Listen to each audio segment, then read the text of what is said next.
이 20부작 대서사는 고려 왕조의 운명을 완전히 뒤바꾼 가장 강렬하고 가장 잔혹했으며 가장 외로웠던 개혁군주 광종의 이야기입니다.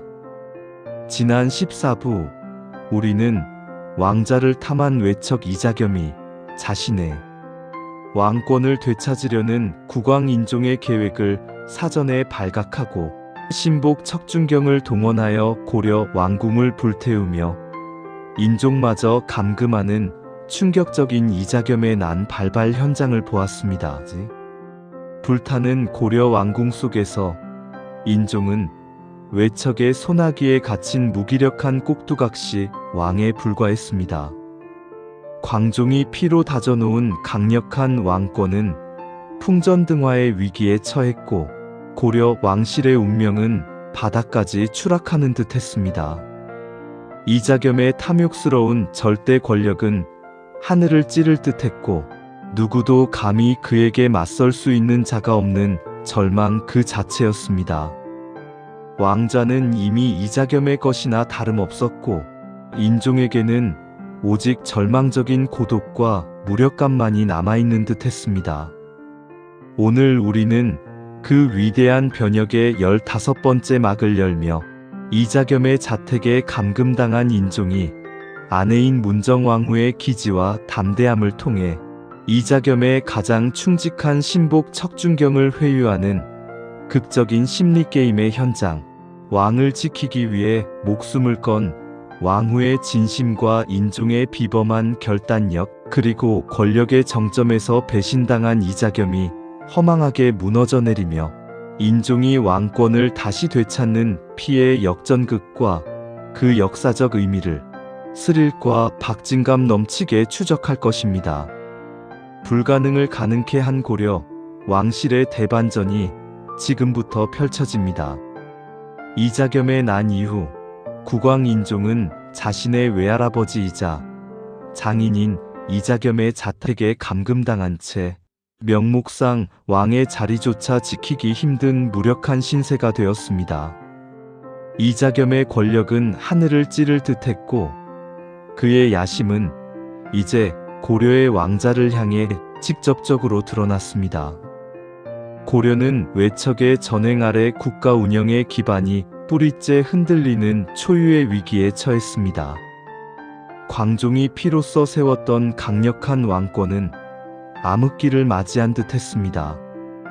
그러나 절망 속에서도 희망은 싹트기 마련입니다. 감금당한 인종에게 유일한 버팀목이 되어준 것은 바로 이자겸의 딸이자 자신의 비인 문정왕후였습니다. 문정왕후는 이자겸의 딸이었지만 남편인 인종에게 충성했고 아버지 이자겸의 권력 탐욕이 도를 지나쳤다고 판단했습니다. 그녀는 아버지를 향한 두려움 속에서도 용기를 내어 남편인 인종에게 조언을 구하고 왕권 회복을 위한 계책을 마련하기 시작했습니다. 문정왕후의 기지는 고자 척준경을 회유하는 것이었습니다. 척준경은 이자겸의 가장 강력한 신복이자 군사적 기반이었고 이자겸의 난을 성공시킨 장본인이었습니다. 그러나 척준경은 이자겸과는 달리 왕위 찬탈에는 큰 관심이 없었으며 오로지 자신의 전공과 명예만을 중시하는 호전적인 무장이었습니다. 이자겸이 정치적 권력을 탐하는 동안 척준경은 점차 이자겸의 오만함과 비인간적인 행태에 불만을 품고 있었습니다. 문정왕후는 이러한 척준경의 심리를 간파했습니다. 그녀는 감금된 인종에게 자필 편지를 써서 척준경에게 보냈습니다. 편지에는 왕으로서 고려의 존엄성과 왕권이 무너져가는 비극적 현실을 호소하고 이자겸이 궁궐을 불태우고 왕을 감금하는 등 국가 근간을 흔드는 폐륜적 행위를 하고 있음을 지적했습니다. 또한 척준경에게 지금이라도 충정을 보인다면 그 충성심을 인정하고 앞날을 보장하겠다는 약속을 담았습니다. 무엇보다 고려의 진정한 왕은 자신 인종이며 자신에게 힘을 실어주어야 한다는 메시지를 명확히 했습니다. 인종의 편지와 문정왕후의 지혜는 척준경의 마음을 흔들었습니다. 이자겸의 전행 속에서 갈등하던 척준경은 결국 인종의 손을 잡기로 결심했습니다. 그는 이자겸에게 배신감을 느꼈고 자신의 욕망과는 상관없이 권력, 싸움에 깊숙이 개입된 현실에 염증을 느꼈던 것입니다. 척준경은 인종에게 충성을 맹세하고 이자겸을 제거할 것을 약속했습니다. 이자겸은 가장 믿었던 신복인 사위 척준경에게 배신당하리라고는 꿈에도 생각하지 못했습니다.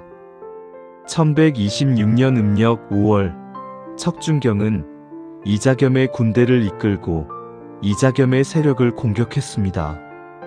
권력의 정점에 서 있던 이자겸은 가장 믿었던 오른팔 척준경의 배신 앞에 허망하게 무너져 내렸습니다.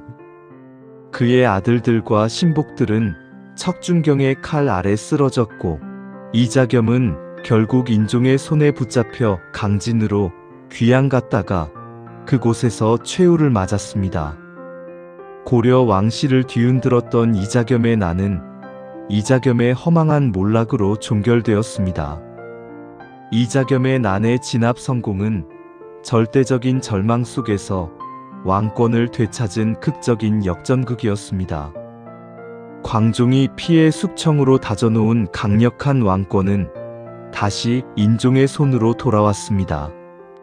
인종은 오랜 기간 외척의 수탈에 고통받았던 백성들의 지지를 얻었고 자신의 통치 기반을 공고히 할 수 있었습니다. 비록 왕궁이 불타고 왕권이 일시적으로 유린당하는 치욕을 겪었지만 인종은 이 난을 통해 성숙한 군주로 거듭났습니다. 하지만 이자겸 타도에 가장 큰 공을 세운 척준경 역시 비대해진 권력을 독점하려 했습니다. 이자겸이 제거된 자리를 척준경이 그대로 차지한 듯 했습니다.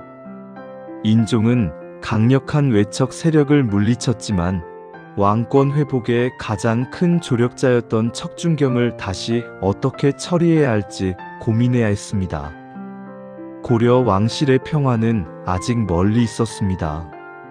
강력한 외척을 제거하고 왕권을 되찾은 인종 앞에는 또 다른 어려움이 닥쳐오고 있었습니다.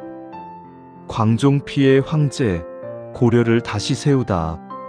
20부작 대서사, 다음 16부에서는 이자겸 타도 후에도 여전히 비대해진 권력을 휘두르던 척준경을 인종이 어떻게 제거하여 완벽한 왕권 회복을 이룩했는지, 그리고 이자겸의 난과 척준경 축출 이후 고려 사회의 혼란 속에서 풍수지리설을 이용하여 서경 천도를 주장하며 새로운 정치 개혁을 시도했던 묘청의 등장 배경을 스릴 넘치게 다루겠습니다.